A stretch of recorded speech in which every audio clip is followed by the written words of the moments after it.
Buenas tardes. Aquí vamos con el tema, ¿qué es el diccionario o caracterización del diccionario? Y los tipos de diccionarios, que esto puede ser infinito. La clasificación, la tipología de diccionario puede ser infinita. Y quiero empezar con la definición tradicional que da el Diccionario de la Lengua Española, eh, de diccionario, que es lo más apegado, pues, si se quiere, a la norma, ¿no? En ese sentido de que es un diccionario. Entonces tengo como el diccionario un repertorio en forma de libro o soporte electrónico en el que se recoge según un orden determinado. Eso me llama la atención porque puede ser un orden alfabético, puede ser no alfabético necesariamente, puede ser en cuanto a temas, según un orden determinado o predeterminado, las palabras o expresiones de una o más lenguas, porque puede ser un diccionario monolingüe, puede ser un diccionario bilingüe o de una materia concreta. En el caso de los diccionarios, por ejemplo, en caso de un diccionario que sea por tema, eh, que veremos más adelante, onomasiológico que se opone a semasiológico, acompañadas de su definición, concretamente su definición, o los rasgos que se le atribuyen a eh, una voz, un lexema, lexía, la equivalencia, si estamos, por ejemplo, hablando de un diccionario bilingüe o explicación, ¿no? Y tengo una segunda definición que ofrece el DILE, catálogo de noticias o datos de un mismo género ordenado alfabéticamente. Y algunos ejemplos que da el caso del diccionario bibliográfico, biográfico o geográfico. Esa es la definición tradicional de diccionario. Algo así como un repertorio de voces, por decirlo de alguna manera. Esto me hace también acordar que no lo puedo evitar, que me llega a la cabeza lo que decía el profesor Colmenares haciendo una vez una crítica de a veces y lo mucho que dura este proceso de incorporación de las voces al diccionario, que cuando la voz justamente se incorpora al diccionario ya es una voz que está en desuso, ¿no? Entonces, no lo puedo evitar que justamente él echaba mucha broma con eso y decía como un registro de fósiles, pero claro, es por todo el proceso que lleva incluir esa voz o esa lexía o ese lexema en el diccionario, por lo menos en el caso de las voces de uso venezolano o de otra parte, o vamos en general, uso americano, su incorporación en el diccionario de la lengua española. Ahora, partiendo de esta definición, digamos, de definición tradicional, que yo digo que es una definición apegada a la norma, quiero pasar a la definición de Pérez Hernández, que tiene un enfoque que él especifica un enfoque desde la etnolingüística de lo que es un diccionario, ¿no? Un enfoque que yo lo interpreto también muy cercano al análisis del discurso de lo que es un diccionario. Entonces, me encantó ese trabajo de Pérez Hernández.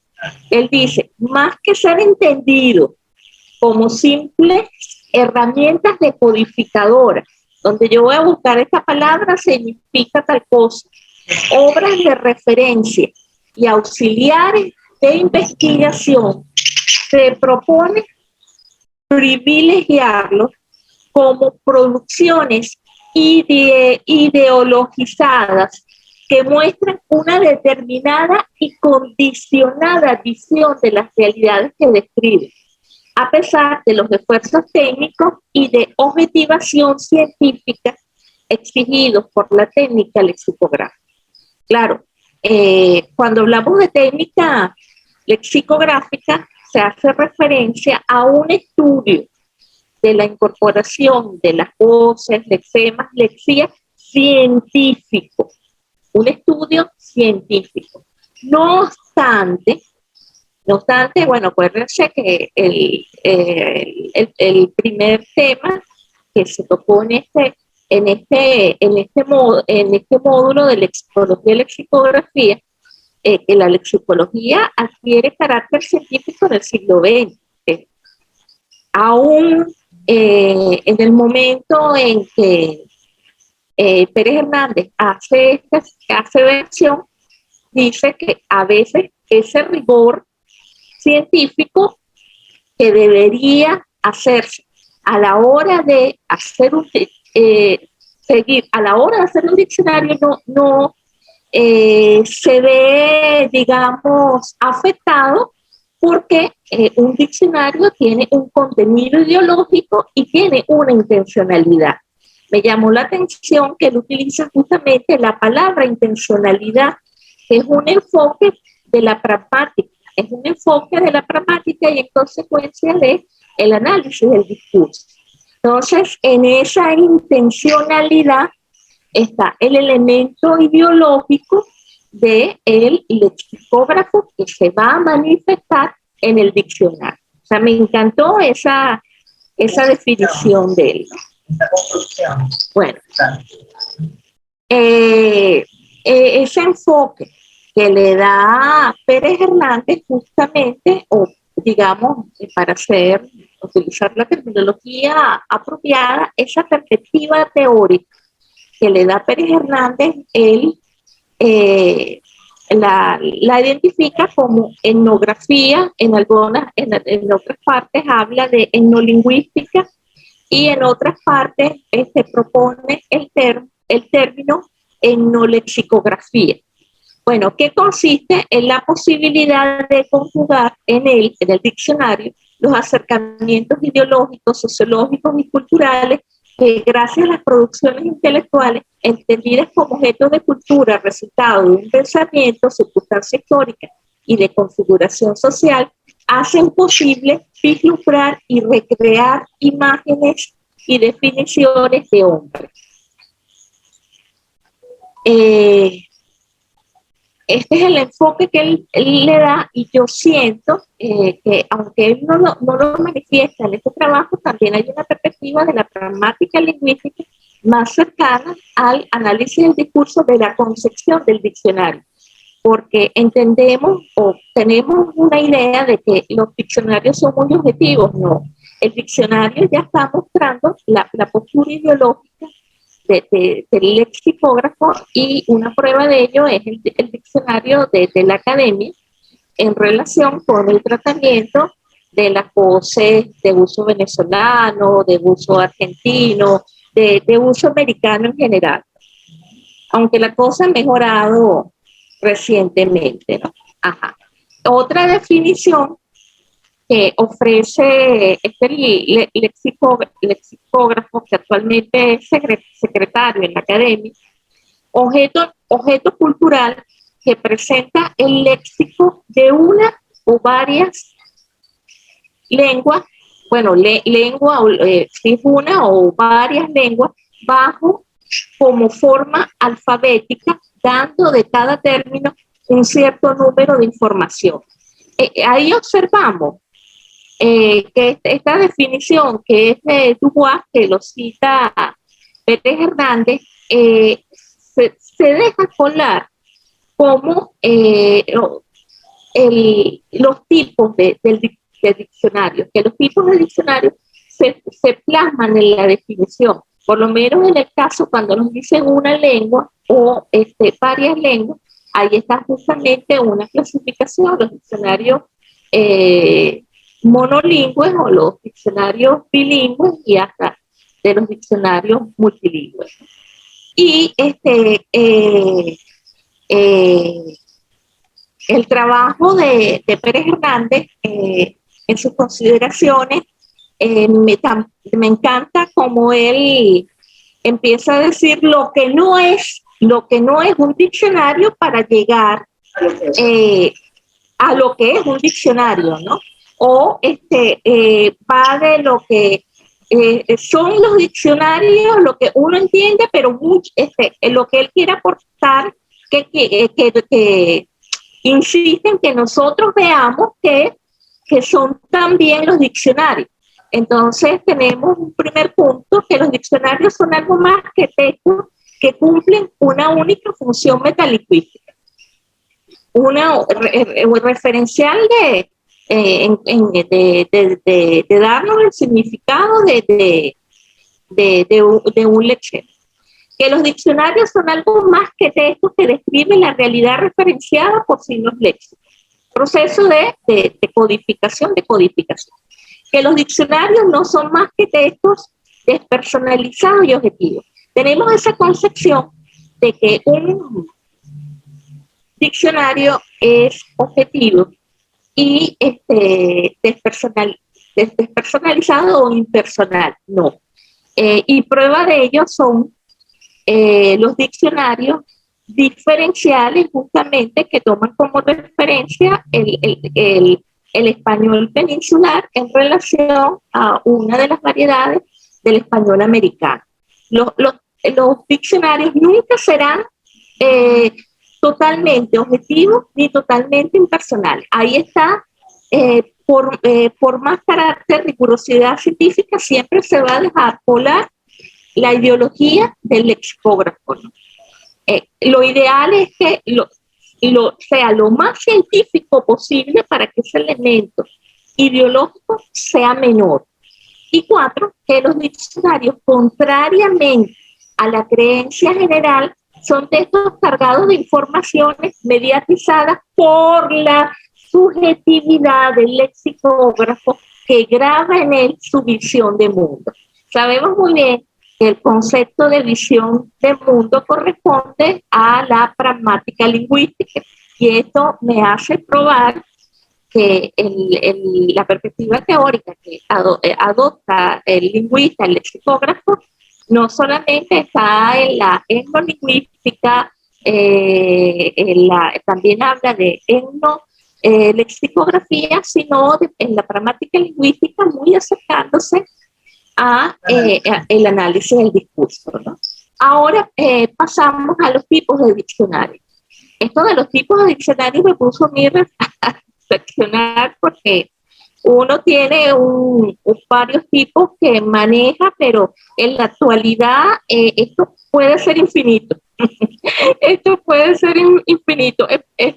Sobre todo ahorita con el diccionario del español jurídico, por ejemplo, ¿no? Esto de tipos, esto puede ser infinito, pero vamos a lo más clásico, ¿no? De acuerdo con su macroestructura, los diccionarios pueden ser monolingües, bilingües, multilingües, que representan y reflejan dos realidades distintas que implican métodos diferentes de producción para conseguir objetivos variables. Esa es la primera, cuando hablamos de tipos de diccionarios, lo más directo, que refleja una lengua, dos lenguas, etc. En cuanto a los diccionarios bilingües, tienen un modo particular de presentar la información. El diccionario bilingüe de la lengua general está destinado a la búsqueda de equivalentes para una palabra o frase en otra lengua. Esto nos conecta con la definición del DILE sobre diccionarios, que ofrece una definición o su equivalente. Estamos hablando que justamente esas definiciones del diccionario nos acercan también a los tipos de diccionario. Este tipo de diccionario es frecuentemente bidireccional. Ejemplo, inglés-español, español-inglés. Bueno, los que hemos enseñado en algún momento alguna lengua extranjera, visualizamos esto con suma claridad. y generalmente se organiza de forma alfabética, ¿no? Que son los diccionarios tradicionales que manejamos inglés, español, inglés. El lema suele consistir en una palabra aislada y el cuerpo de la entrada se puede dividir para recoger varios significados o variantes de la misma forma en frases. Sabemos que estos diccionarios se trabajan con frases para contextualizar el significado de la palabra. La descripción fonética y la categoría gramatical también se suelen indicar juntos con los ejemplos de uso de la lengua meta. Estoy pensando justamente en el diccionario Oxford, ¿no? Esto no lo puedo evitar, que esto me lleva a ese diccionario, ¿no? Porque indica también la descripción, la fonética en el sentido de facilitar la pronunciación de la voz del lexema en cuestión y también el tema que, bueno, por lo menos en el caso del inglés, tenemos el inglés británico, el inglés estadounidense, y bueno, ahí también puede aparecer esa diferencia fonética que se puede dar en torno a la voz, se pronuncia con ligeras diferencias según sea el inglés estadounidense o lo que se conoce como inglés americano o el inglés británico. La macroestructura puede estar ordenada a través de una clasificación sistemática. Tenemos en el caso de los diccionarios onomasiológicos, ideológica o analógica, los diccionarios ideológicos o alfabética, justamente cuando hablamos de este criterio, hacemos referencia a los diccionarios semasiológicos, significa que la organización de las voces o de los lexemas es alfabética, es decir, si las entradas deben ordenarse alfabéticamente, caso de los diccionarios semasiológicos, o por su contenido temático en el caso de los diccionarios onomasiológicos, ¿no? En cuanto a la ordenación temática, el equivalente temática u onomasiológica, se puede decir que este tipo de organización es más propia de las enciclopedias que de ninguna otra obra. Las obras que utilizan este tipo de ordenación necesitan no solo un índice temático amplio y bien realizado en el que se aprecie claramente la complejidad de la materia, el tronco del árbol temático, sino también y sobre todo un índice alfabético lo más amplio posible que permita ya todos los términos tratados. Aquí hablamos onomasiológico de la organización de los contenidos, por decirlo de alguna manera, por temas, que es lo que marca la diferencia con el diccionario semasiológico, ¿no? Me encuentro, como inicié con la definición del diccionario de la lengua, quise ver qué tipos de diccionarios presentaban ellos, ¿no? Entonces me encuentro con esta clasificación, el diccionario enciclopédico, que además de las palabras comunes de una lengua, contiene nombres propios de destacados personajes, acontecimientos, lugares. El diccionario histórico, tenemos el famoso diccionario histórico, que aspira a contener todas las palabras de una lengua que existen y han existido, así como las variantes que presentan, y el diccionario ideológico, que asocia y ordena las palabras conceptualmente, ¿no? Y como digo, a modo general, esto de los tipos de diccionarios casi que puede ser un tema que quede abierto, porque en la actualidad nos encontramos con muchísimos tipos y clases de diccionarios.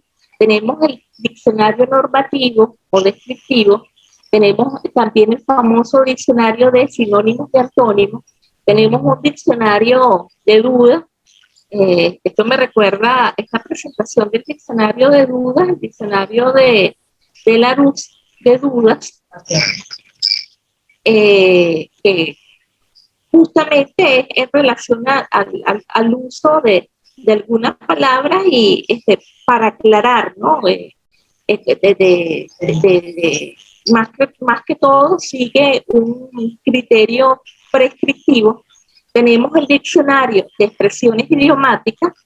En el caso del inglés, que todos los profesores de inglés hemos pasado por esto, tenemos estos diccionarios por el tema de lo complejo de las expresiones idiomáticas, que para entenderla se necesita un nivel muy avanzado del idioma que se aproxime lo más posible al nivel que tiene un hablante nativo. Tenemos el diccionario de siglas y acrónimos, tenemos en la actualidad el diccionario del español jurídico, que quiero hacer un estudio del diccionario del español jurídico en cuanto al tratamiento, el orden que sigue a nivel de la macroestructura y a nivel de la microestructura, y nos encontramos, para cerrar esto, con una serie de clases o tipos de diccionarios que puede ser infinita o ilimitada en el presente, ¿no? Bueno, aquí no lo tengo, pero me vino a la mente el famoso diccionario etimológico, justamente para conocer el origen de una voz en particular, lo que el étimo, para conocer, estoy pensando en el diccionario de economía, es decir, hay una, lo que es los tipos de diccionario, la clasificación puede ser infinita. En la actualidad nos encontramos con una gran gama de diccionarios que, bueno, que supera lo que inicié en cuanto a los tipos, dependiendo del número de lenguas, dependiendo de la organización, si es alfabético o por tema,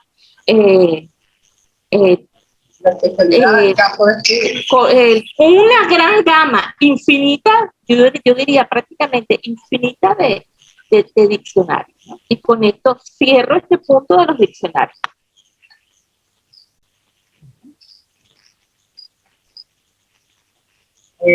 Justamente lo que estaba yo mencionando al principio, de quizás la crítica, bueno, la crítica con suma humildad que se le hace a los diccionarios, por lo menos en el caso del diccionario de la lengua española, o el conocido diccionario de la Real Academia de la Lengua Española, que justamente cuando permite la incorporación del lexemo o de la voz en cuestión, en algunas ocasiones esa voz ya está como, si no está en desuso, ya no, en un principio se identificaba, por ejemplo, con un grupo etario, y ya identifica más bien otro grupo etario. Y estoy pensando justamente en la palabra chamo. La palabra chamo la utilizábamos nosotros cuando éramos muy jóvenes, ¿no? Y ahora en la actualidad, cuando alguien le dice chamo a otra persona, lo que dicen coloquialmente, se le cayó la cédula. Porque el chamo que a quien estás diciendo chamo tiene más de 40 años, ¿no? Ahora ellos se manejan, se identifican de otra manera, ¿no? Entonces justamente tengo esta reflexión: nada es estático, todo como ocurre en las aguas de un río cambia continuamente. Ocurre así mismo con las lenguas.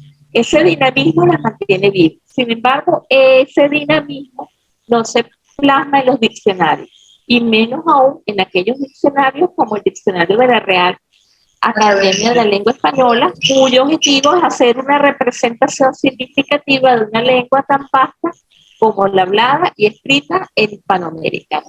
Entonces, justamente, esto me sirve para, de alguna manera, mostrar este proceso lento de la incorporación de las voces o de los lexemas, por dar un término técnico, en el diccionario, y también me permite mostrar lo que decía Pérez Hernández, de que justamente el diccionario tiene un componente ideológico importante, ¿no?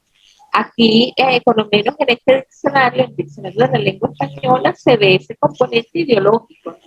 El proceso de incorporación de voces de uso americano es lento porque aún en la actualidad se siente como ese criterio diferencial, eso es diferencial a lo que se conoce como el sistema del español peninsular. Ahí hay una postura, hay un criterio ideológico que se pone de manifiesto, ¿no? Sí.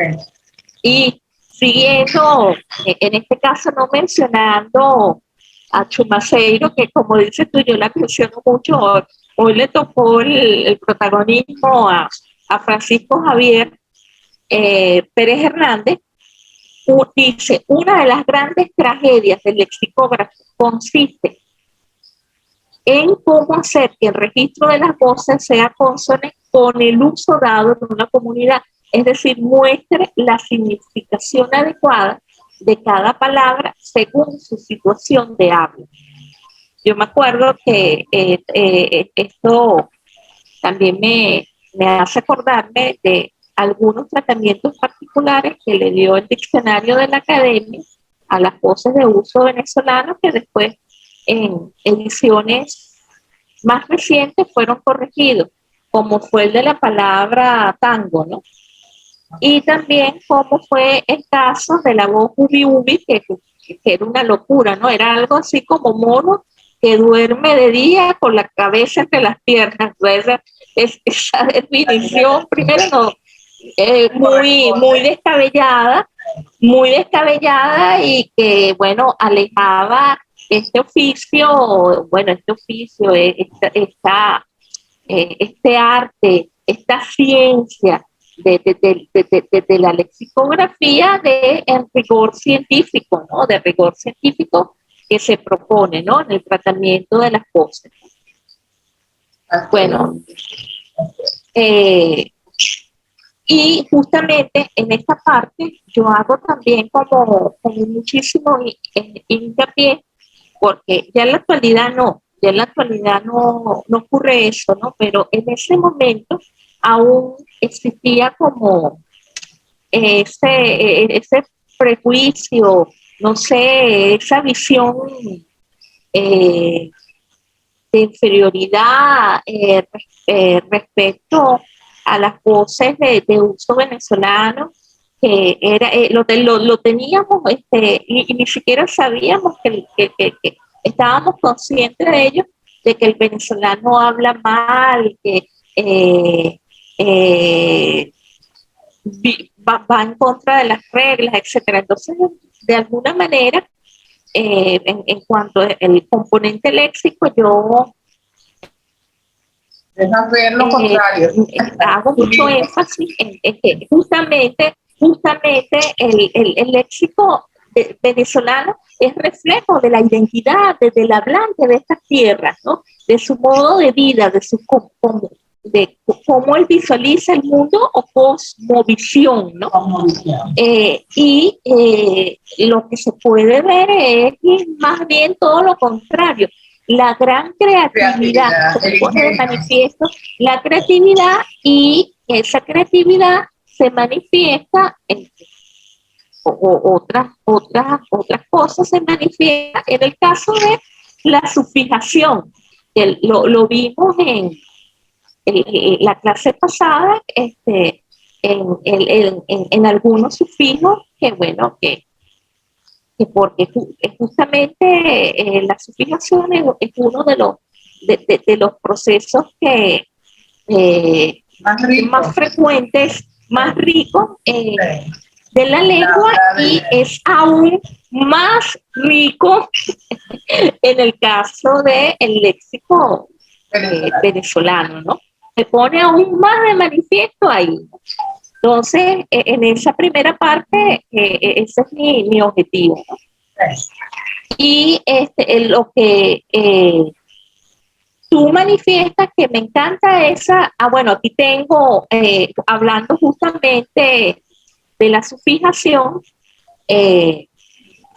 tenemos el sufijo aumentativo mentazón, ¿no? Que origina voces como cañamentazón, por ingestión, entendida por ingestión excesiva de bebidas alcohólicas. Entonces, en contextos de habla informal, uno dice cañamentazón, bueno, ya sabemos los venezolanos qué significa, ¿no? Y en cuanto a la productividad, tenemos también el sufijo menta, ¿no? Y esto también está muy inspirado en un trabajo del profesor Colmenares de designaciones de borrachos en el habla del venezolano. Que bueno, ahí que se ve una productividad muy particular. Entonces, menta tenemos cañamenta. El sufijo aso, al que aparte de la sección de tamaño aumentativo, igual que mentazón, se le ha sumado el valor de golpe. Por ejemplo, matracazo, porrazo. Bueno, aquí se pone de manifiesto eso, ¿no?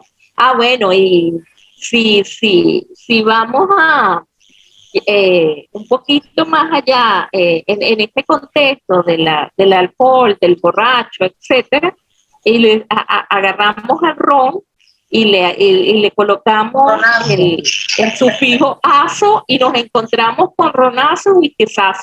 Whiskyzazo es un whisky muy bien servido, ¿no? Así es, whisky. Un whisky que probablemente el primer whisky nos maree, ¿no? Bueno. Y con esto cierro esta parte que bueno, para poner en evidencia lo que es la idiosincrasia, la identidad del hablante, solo queda decir que el venezolano, con su modo de hablar, busca sorprender la imaginación de su interlocutor y dar así tanto muestras de su ingenio como de buen humor. La macroestructura del diccionario, tenemos el diccionario onomasiológico. En cuanto a los temas, tú asocias ese carácter onomasiológico digamos, con el vocabulario particularmente por lo menos en el caso de la práctica, el béisbol y su lenguaje. En cuanto a digamos, en el tema de la especialidad, por decirlo de alguna manera, los más medios y el lenguaje, tenemos el caso del habla de los adolescentes, las mujeres y el lenguaje, y continuando esto inspirado en designaciones de la palabra borracho o de borracho en el habla del venezolano de Edgar, tenemos entonar, sorprenderse. Y sigo aquí con, digamos, ese carácter puntual en cuanto a temas, con empate o novio, fulano es un bicho, qué bueno está fulano, estás ahuevoneado, qué buena vaina, se levantó una jeva, qué gafo eres, tripiero disfrutar, y puta o prostituta, ¿no? Ese fue el más atrevido, ¿no? Quiero ir un momento, voy a ir a la página 43, porque aquí me voy a tratar de llegar a qué buena vaina, y con esto cierro, ¿no? Está justamente en la página 43. 43, sí. Me estoy acercando, bueno, también estás ahuevoneado, muestra mucho, ¿no? Qué buena vaina. Así es. Entonces, no dejaré de sorprenderme jamás de la capacidad expresiva del venezolano, que se manifiesta en su modo de hablar. Prueba de ello la constituye la gran cantidad de voces para significar con más exactitud el sentido para describir, por ejemplo, el carácter de formalidad que reviste una relación amorosa con cierta precisión, hasta establecer grados como el caso de novio en paz. Esto es prueba de los recursos que brinda el lenguaje como discriminar, marcar diferencias, incluir y excluir. Ajá. Asimismo, en caso contrario, un bicho puede ser un insecto, un objeto o una persona de mal comportamiento. Fulano es un bicho. Eso se debe a que otro de los recursos propios del lenguaje es la generalización. Y aquí en generalizar me voy acercando a vaina. Generalizar al contrario de discriminar es obviar las diferencias que pueden existir con el fin de simplificar la realidad y reordenar nuestras vivencias. Un caso extremo de generalización hasta llegar a la abstracción en el español venezolano se puede probar a través de la palabra vaina y con ella toda una gama de expresiones que se emplean en el habla del venezolano. La voz vaina al mismo tiempo significa todo y nada. Puede abarcar cuanto sea posible como cualquier objeto. ¿Dónde compraste esa vaina? Cualquier cosa. Un estado o situación de desdicha actuando como un adjetivo, como en este caso. María está envainada, no pega una. Como un verbo, Elena se envainó. Cuando no se reconoce un objeto, no se sabe su nombre ni tampoco su uso. Más de un venezolano se pregunta, ¿qué vaina es esa? ¿De dónde sacaste esa vaina? Todo es una vaina. Cuando se le hace una invitación a alguien a una fiesta que promete ser divertida, decimos algo como, anímate que la vaina va a estar buena. Si se trata de una situación de desgracia o desagrado, qué vaina tan mala. O qué buena vaina me echaste. Y hasta un poco de dinero puede ser una vaina. Préstame una vainita. Entonces, justamente, el caso extremo de generalización se representa a través de esta voz, ¿no? De este lexema. Vaina que, bueno, aquí vemos todo lo que puede significar, dependiendo del contexto, toda la productividad, por decirlo de alguna manera, que puede tener esta voz dependiendo del contexto. Y bueno, y para cuando hablo de... Igual que la palabra cosa, el cosa, pásame esa cosa, qué cosa tan buena, esa expresión también, en el caso muy similar a lo que estás contando o lo que está ahí en tu libro sobre la palabra vaina. Ajá.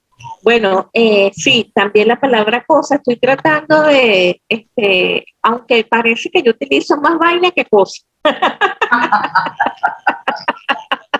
Así es, qué cosa tan buena, qué vaina tan buena, sí, pero es cuestión de estilo, pero va por ahí. Claro.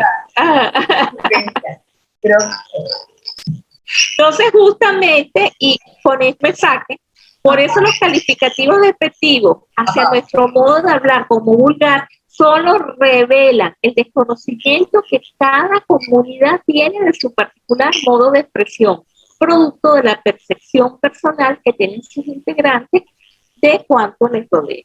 Entonces aquí desmonto totalmente, mira, no me digan que el venezolano habla mal o habla chabacano, todo lo contrario. Su habla, el léxico venezolano, refleja la creatividad, la productividad lingüística del hablante de esta tierra. Así es. ¿Cómo es? Refleja nuestra identidad, lo rico de nuestra identidad. Identidad, cosmovisión, modo de, bueno, en nuestra manera de hablar. Nuestro humor, el venezolano se distingue siempre por su buen humor, ¿no? Aún en las condiciones más adversas, el venezolano puede perder todo, pero lo que nunca pierde es el humor. Y eso se refleja justamente en su modo de hablar. Así es. Y bueno, ahí está. Creo, no sé, a mí me parece tan rico tu trabajo y esta compilación de textos que tú vienes haciendo poquito tiempo. No sé, se me ocurre darle ideas a las personas interesadas, a los principiantes, pues en este caso nuestros estudiantes, para que ellos puedan tener una visión mucho más Me cuenta que igual yo también he caído muchas veces en lo que es la abreviación de las palabras, bien sea quizás por ahorrar espacio o porque quizás entre mis amigos, la manera en que podemos hablar, pues realmente se evidencia mucho lo que aparece en el libro y pues me identifiqué muchísimo con eso. Qué bueno. Creo que Nosotros, sí. bueno, nosotros no, yo en la actualidad eh, sí abreviamos palabras en mensajes, pero bueno, es que lo que pasa es que ahorita la cosa ha cambiado tanto desde que se produjo este material que también tienes la opción de la nota de voz, ¿no? Y quizás la Claro, nota de voz, claro. claro, ¿no? Bueno, Claro, lo que yo, pasa es que a veces quizás uno no soy quizás a veces tanto de mandar como que notas de voz, sino que también como que de escribir o cuando siento que puede ser un mensaje muy corto, lo que hago es eso, como que simplemente abreviarlo o algunas cosas. eso estaba tratando de ver, ¿en qué página dices tú que está eso? El, En la página 23, vamos a la página 23. Ya va, estamos aquí en la página 14. Vamos ahora, ese artículo tiene su tiempo.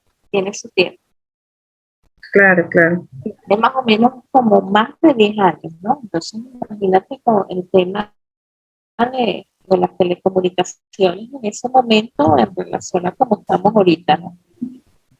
Sí, sí, lo que pasa es que igualmente creo que de alguna manera eso no varía tanto en cuanto al tiempo. Yo siento que quizás eso no a mayor escala, pero sí todavía se mantiene un Mira, poco vigente. por lo menos aquí el asunto es una tragedia anunciada. Bueno, también acuérdate que están los emoticones, ¿no? Entonces los Ajá, emoticones ya de alguna manera algo más que te abrevie más con corazón. Por ejemplo, aquí en estos ejemplos romanticones que tengo, el asunto es una tragedia anunciada porque se usan muchas abreviaturas, como por ejemplo, eh, por siempre, ¿no? El juramento de exacto. amor eterno, por siempre juntos. Para expresar, comunícate conmigo. Ya, por ejemplo, esto por siempre juntos, yo no sé si alguien lo utiliza en el presente, pero ahorita está el corazoncito, el emoticón del corazoncito que ya visualmente como que desplazó por siempre juntos, ¿no? Claro, y entonces pienso yo que Ajá. también esta nueva revolución ha ido como que, bueno, o sea, si ya usamos los emojis, los emoticones, entonces ya no es necesario tanto el lenguaje, y entonces creo que allí se cae un poco el hecho de que, bueno, o sea, quizás los jóvenes no tienen como que esa noción del escribir correctamente porque sustituyen las palabras con emojis y entonces viene la confusión. De hecho, cuando uno está corriendo mucho y te mandan un mensaje y uno para decirle a la persona, bueno, yo, de acuerdo, etcétera, apruebo lo que dice esta señal. Y ya, con Exacto. estas señales estás transmitiendo muchísimo, ¿no? Porque no tienes tiempo. Sí, Sí, sí. gracias por la observación. Yo lo único que quería decir que en la actualidad se han sumado otras herramientas, ¿no? En el presente hay otras herramientas que, bueno, ya desplazan a esto que estamos mencionando de las abreviaturas, ¿no? Exacto. Sí, que también hay que, bueno, no sé, lo veo yo desde este punto de vista, como que tener cuidado también con eso de que, bueno, sí, es cierto que en la actualidad se pueden utilizar signos que pueden sustituir la escritura, pero que eso quizás no se vuelva como una costumbre, porque entonces, digo yo, va a llegar el momento en el que quizás ni siquiera... Bueno, ahí está también una postura prescriptiva tuya, Jennifer. Aquí, esto que con lo que yo inicié, que hubo un momento que la palabra chamo era como una novedad, chama, ¿cómo está? Eso que ya simplemente identifica a un grupo etario, ¿no? Y en la actualidad esto se mantiene un elemento que sí es característico del habla de los adolescentes, es llamar a su interlocutor contemporáneo con palabras que en otros contextos representarían un insulto, como huevón. Ya no se utiliza ni siquiera huevón, se utiliza bon, y marico. Ambas voces se emplean para captar la atención del receptor. La primera no tiene la acepción de tonto ni la segunda de homosexual. Y tanto es así, en el caso de este modo de captar la atención del interlocutor, he visto casos que utilizan huevón o la terminación bon, aun cuando están hablando con mujeres. Aún he visto eso, que en ese contexto sería, de huevón sería marica, ¿no? Pero aún en ese contexto he visto que es como se convierte hasta casi como un marcador conversacional, en el discurso, ¿no? ¿Hasta dónde ha llegado eso? Que salió eso. Igual, en un momento la palabra chévere era una novedad. Ahora la palabra chévere lo que identifica es un grupo etario. Una persona, un joven que tenga más o menos entre 18 y 25 años, no es común que utilice la palabra chévere. Utilizará otra, pero chévere no lo utiliza, ¿no? Y el DRAE o el diccionario de la lengua española en aceptar esas cosas se demoró muchísimo tiempo, ¿no? Muchísimo tiempo, ¿no? Entonces, que siempre me gusta hacer énfasis en eso, ¿no? Pero bueno, ahí nos llevó el comentario de Jennifer, a eso nos llevó, pues. Dígame este constructo, ahorita que yo estoy con el tema de las metáforas cognitivas, este constructo de jamón para referirse a un beso, ¿no?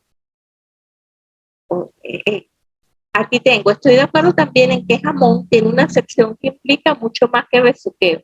De hecho, dije textualmente que significaba beso efusivo en el cual se emplea la lengua. O sea, tenemos el caso de jamón, y no sé si identifiquen en este momento también a los hablantes muy jóvenes, ¿no? De un grupo etario como el que mencioné ahorita, entre 18, 25, 30 años. ¿No? Bueno, no sé si dirán ahorita cayéndose a lata también. Más que jamón, ¿no? De repente jamón es otro grupo etario. Es que yo creo... No tienes micrófono, no tienes micrófono. Sí, estás diciendo algo, no tienes micrófono, está cerrado. Ya, ahora sí. Ajá. Porque Jennifer puede darnos este tipo de acepciones del uso de jamón o latazo, de cómo pudiera decirse hoy, ¿no? No sé. Es que yo creo en realidad que eso no ha variado mucho en el contexto. Ah, bueno, lo dice Jennifer, yo ya... Hay palabras que todavía se utilizan muchísimo. Por ejemplo, cuando se habla sobre el empate o el noviazgo, eso es algo que por lo menos la palabra empate sigue muy vigente, o yo lo sigo escuchando mucho todavía. Y a un empate tiene la acepción de diferente a novio, en el sentido de que empate es una relación que no es seria. El novio es una relación seria, porque el novio es quien tú presentas a tus padres, ¿no? El empate no. El empate tú no se lo presentas a los padres, ni lo llevas a la casa. Con menos compromiso. menos compromiso. Mismo, quería aprovechar, me hizo una listita de algunos términos que utilizan ellos en sus actividades con videojuegos y quizás por algunas plataformas. La palabra cringer, ¿qué es esto? Cringer, que es dar pena ajena. Eso es cringer, eso es dar pena ajena, dice, ¿no? Hay otra como funar, me van a funar, me van a execrar. Si yo digo esto, en este grupo me van a funar. Imagínate esas expresiones, ¿no? Estoy, en este caso, habla de crush, cuando se refiere a un enamorado, mi enamorado, mi enamorada. Ajá. Y algo al azar, bueno, ellos lo manejan como algo así random. Muchas expresiones también, por supuesto, del inglés, que las utilizan como, por ejemplo, sac, en este caso, prefieren decir sac, quiere decir que están tristes, o están, ¿cómo es? Sí, están tristes, están nostálgicos. Bueno, me parece interesante, ¿no? Ahorita, infinidad, yo me quedo, estoy fuera, me cayó, no sé qué es la cédula, como esta expresión, no me identifico, claro, porque son grupos, ¿verdad? Son comunidades de niños de 12 años, de muchachitos, de jovencitos, de adolescentes, en este caso. Y que para ellos, pues, es muy normal, y para uno, pues, se volvió dice, bueno, no entiendo, no sé, tienes que contextualizarnos porque en verdad no entiendo lo que estás conversando. Entonces, qué tremendo es, llega a ser una barrera el hecho de cuando uno ya no forma parte de este círculo de conversación, de tipo de interacción, y se siente incomunicado.